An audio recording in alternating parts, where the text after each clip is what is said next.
Þá komið að 8. liða dagskrá, Þursarholt 6 vilyrði fyrir lóðum undir hjúkrunarheimili, til máls tekur bæjarfulltrúi Brynja Hlíf Þorsteinsdóttir.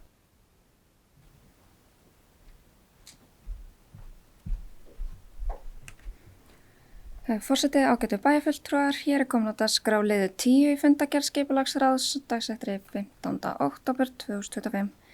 Lagt fram erindi Dóru Lindar Pálmadóttur frá 8. október 2025 fyrir hönd framkvæmdasýslunnar ríkiseigna, þar sem óskað eftir úthlutun lóðar nr. 6 við Þursaholt.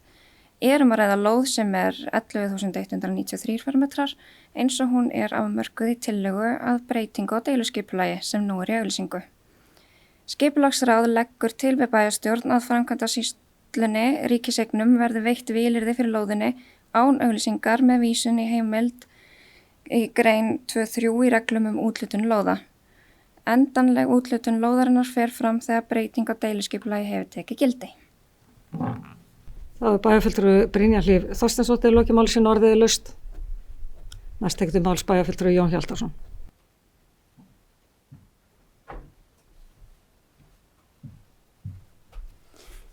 Forseti, bæjarfulltrúar,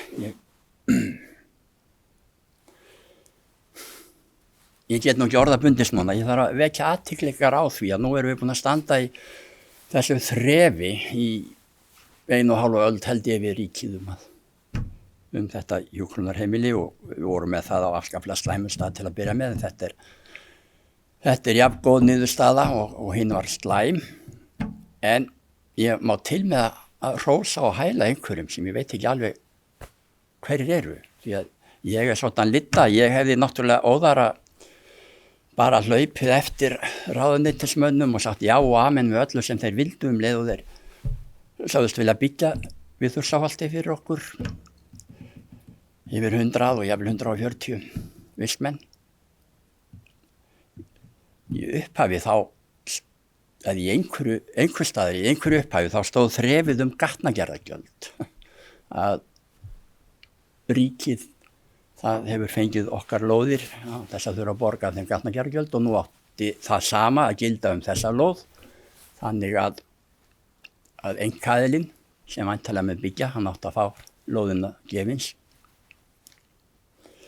og ég hefði náttúrulega óðara sagt bara já og amen og hleypt þessu öllu saman í gegnum. Það stóð einhver okkar hér í lappirnar sem ekki var ég, þannig að lóðarhafi mun greiða gatnagerðargjöld til bæjarins, svo hefur hann það náttúrulega í bakhöndinni að innheimta þau smá saman aftur af ríkinu, en allavega ég bara hæla ykkur sem þetta eiga fyrir að hafa staðið þarna í fæturnar og bara gert það sem rétt var, ekki að gefa einkaaðilum þessa lóð, ekki breyta þeirri reglu sem við höfum sett á.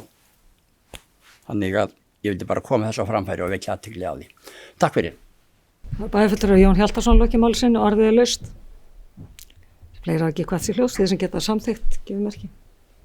Það öll.